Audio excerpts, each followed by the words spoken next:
What's up? Maik Wiedenbach here, another video from the fabulous YouTube space studios, not Facebook, YouTube.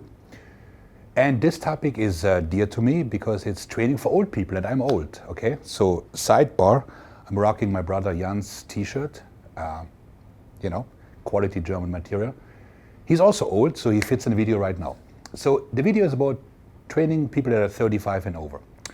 So in our current society or in the gym crowd, if you're not 25 and beautiful, you're basically being discarded, right? So as you get older, testosterone levels drop down a little bit, you tend to store more body fat, you're less mobile, blah, blah, blah. So now you're like, hey, Mike, this is really depressing. What am I gonna do? Like, eat nachos? No. There are plenty of people in their 40s, like yours truly, who look, reasonable. There are great bodybuilders out there, so it can be done. But there need to be certain adjustments because you're not 16 anymore. And then I don't want to be 16, come to think of it, because I had terrible acne.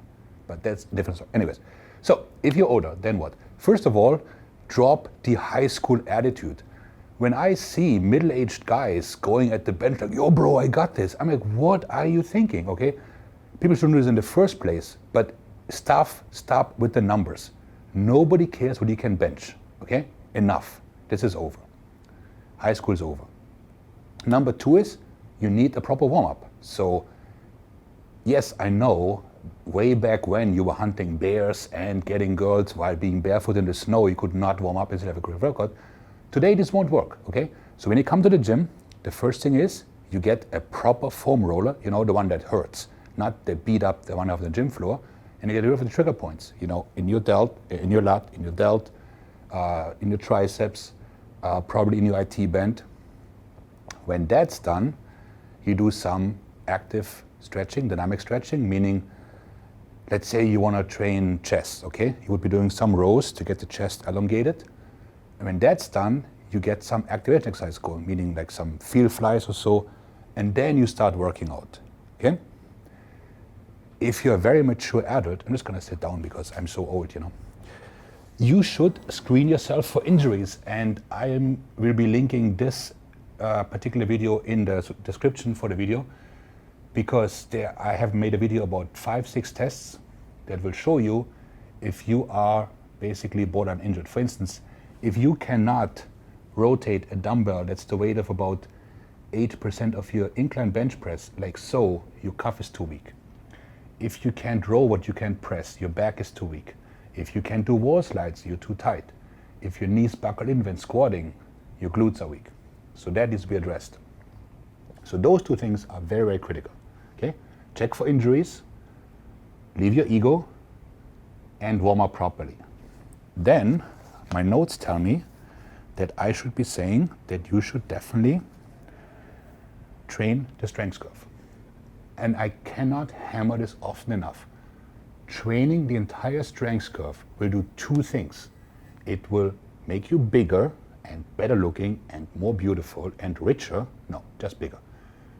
It will also keep you out of injuries, because imagine if you train your front delt and your chest only at mid-range, at some point they're gonna tighten up like so. If there's no balance, you're much more likely to have a torn cuff or a bicipital tendon injury and that sort.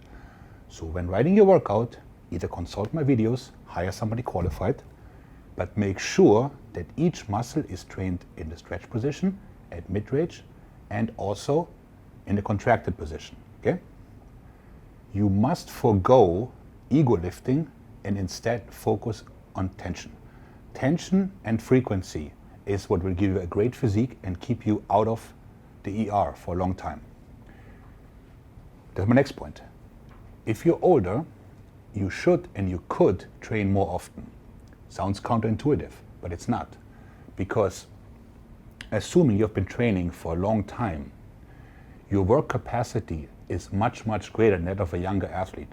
So you can maybe not train as heavy, but you can train more often, okay? Now that also means you can't train to total failure, and neither should you. You should always train in a level where you should say, oh, I could have done another 1 or 2 if I'd really pushed myself, okay? Frequency and volume need to be up, combined with constant tension. If you're older, I'm hoping that you are financially a bit more successful than you are in your 20s. So you should have the financial means to invest in yourself. By that I mean a coach, or acupuncture, or massage, or a meal delivery service, okay? So to summarize, only because you're X years old does not mean you should be Homer Simpson, okay? What you must do is A, screen for injuries, and that goes for any age, have a proper warm-up, cover the strength curve, create tension, train more frequently, and invest in yourself. And with that, you will look absolutely fabulous.